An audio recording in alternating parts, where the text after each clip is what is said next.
Game of Thrones beat A Song of Ice and Fire to one of its biggest punches with the reveal that Jon Snow is half Targaryen. The theory that he's the son of Rhaegar Targaryen and Lyanna Stark, R+L=J, has existed online since the late 1990s, but delays to the Winds of Winter have also meant delaying when George R.R. Martin will get to confirm it himself. In the absence of that, Game of Thrones was able to deliver on the twist, or open secret, thanks to Bran Stark's greensight visions and Samwell Tarlis and Gilly's Citadel research. Unfortunately, Jon Snow being a Targaryen didn't amount to much in the show, although it was a factor in Daenerys Targaryen's Game of Thrones ending. The issues with that weren't exactly to do with how it was revealed, but the passing of information could have been more meaningful. Martin's A Song of Ice and Fire books have the opportunity to do things differently, and that starts with a character who didn't feature in Thrones' present-day story. Howland Reed may hold the key to Jon Snow's parentage. The character is largely missing from the story. Howland Reed standing with soldiers at the Tower of Joy in Game of Thrones. Howland Reed is the mysterious father of Meera and Jojen Reed, who never leaves his home of Greywater Watch. However, if knowledge is power, then Howland may well be one of the most powerful people in Westeros.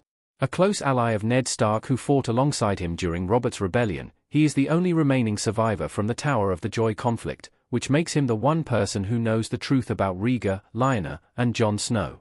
It's one thing to have visions or stumble upon a book, but Howland can provide a key first-person account of what really happened, and be able to confirm Jon's real identity.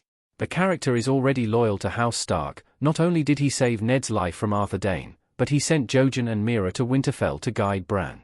He also has a history with Lyanna, which goes back to the tourney at Harrenhal where she and Rhaegar met.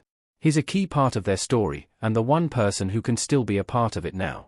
Whether that's as the guy who first tells Jon, backs up the claim from Bran, or provides testimony to it if Jon's identity is used as a challenge to the throne, the character, who has yet to appear in the books, but is surely too important not to, could be crucial.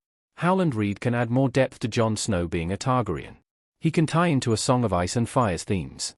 It's one thing to learn the truth about Jon through a vision or an old book, but Howland can provide a critical first-person perspective from someone who is actually there. The vision, while very good, created a sense of distance, and when the reveal was fully made in Season 7, oddly with Bran's voice over a scene of Jon and Daenerys having sex, it still didn't solve everything because Howland knew Lyanna and was there with Ned. He can provide so much more context and understanding of their actions, both the ones that led to Jon's birth and what happened after it. He can truly underline the personal and political sacrifices that were made in order to protect Jon, making his parentage all the more meaningful. With that, Howland could make the reveal much more emotional and thematically resonant. He can better highlight Ned's own struggle between duty and love when having to take Jon back as his own bastard, making the parallels between them clearer. And, as Martin loves to show how the past impacts the future, and history often repeats itself, then having a living person from that past would feel more fitting.